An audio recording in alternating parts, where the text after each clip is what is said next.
Hello అండి, welcome to Balaji creations and blogs. ఈరోజు ఈ వీడియోలో శ్రీ కార్యసిద్ధి హనుమాన్ గురించి తెలుసుకుందాం.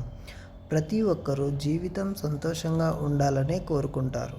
అందుకోసం కష్టమైనా కూడా కొన్ని పనులను సాధించడానికి మన వంతు ప్రయత్నం మనం చేస్తుంటాం కదా. అది వ్యాపారమైన, ఉద్యోగపరమైన శుభకార్యాలకు సంబంధించి మనం కార్యాలను మొదలు పెడుతుంటాం. ఆ కార్యాలు శుభం కావాలని ఎంతగానో ఆశపడుతుంటాం. అయితే మనం అనుకున్న ఏ కార్యమైనా నెరవేరాలంటే శక్తి సామర్థ్యాలు ఉంటే సరిపోతుందని చాలామంది అనుకుంటారు. అలాగే ఆ శక్తి సామర్థ్యాలతో పాటు భగవంతుడి అనుగ్రహం కూడా ఉండాలని కొంతమంది అనుకుంటారు. మహాబలవంతుడైన హనుమంతుడు కూడా సీతమ్మ అన్వేషణ సమయంలో సముద్రాన్ని తన శక్తి సామర్థ్యాలతో దాటగలనని అనుకోలేదు. సముద్రాన్ని దాటే ముందుగా ఆయన సకల దేవతలను పూజించి కార్యసిద్ధి కలిగేలా అనుగ్రహించమని ప్రార్థించి తన ప్రయత్నాన్ని ప్రారంభించాడు. కార్యసిద్ధి హనుమాన్ ఆలయంకు ఒక విశిష్టత ఉంది.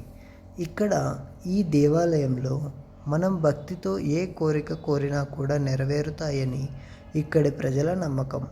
మరి ఈ హనుమంతుడి యొక్క ఆలయం విశేషాల గురించి ఇప్పుడు తెలుసుకుందాం. ఈ దేవాలయం బెంగళూరు, గిరినగర్, కదవంత్ర బన్శంకరి ప్రాంతంలో కార్యసిద్ధి హనుమాన్ దేవాలయం ఉంది. రోజు వేలాది మంది భక్తులు ఈ దేవాలయాన్ని సందర్శిస్తారు. భక్తితో ఈ హనుమాన్ను పూజిస్తే మన కోరికలు నెరవేరుతాయని ఇక్కడ ప్రజల నమ్మకం. ఈ ఆలయంలో ఒక ఆచారం ఉంది. అది ఏమిటంటే శ్రీ కార్యసిద్ధి హనుమంతుడి గుడిలో కొబ్బరికాయలు కట్టడం. ఈ హనుమంతుడిని దర్శించడానికి వచ్చే భక్తులు తమ కోరికలు తీర్చుకోవడానికి కొబ్బరికాయలను మనస్ఫూర్తిగా కడతారు. ఇలా కట్టడం వలన కొబ్బరికాయను ఫలంగా పిలుస్తారు.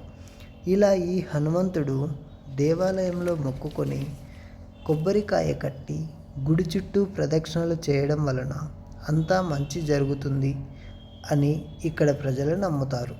ఈ గుడిని సందర్శించే భక్తులు కొబ్బరికాయను అక్కడే కౌంటర్లో తీసుకొని అక్కడే కౌంటర్లో ఇస్తే కూడా ఆ కొబ్బరికాయపై రోజు మరియు తేదీని నమోదు చేస్తారు. తర్వాత ఆ కొబ్బరికాయను తీసుకొని దేవుడు ఎదురుగా కూర్చొని భక్తితో కోరికను మనసులో కోరుకోవాలి. అలాగే ఈ దేవాలయంలో శివుడు, గణపతి, దత్తాత్రేయ మరియు నవగ్రహాలు కూడా ఉన్నాయి. అలాగే ఇక్కడ ఈ హనుమంతుడికి ఆకుపూజ కూడా చేస్తారు. అలాగే ప్రతిరోజు ఉదయం మరియు సాయంత్రం సమయాల్లో శ్రీ కార్యసిద్ధి హనుమంతునికి సింధూర పూజ మరియు హారతి, అభిషేకాలు నిత్యం జరుగుతాయి.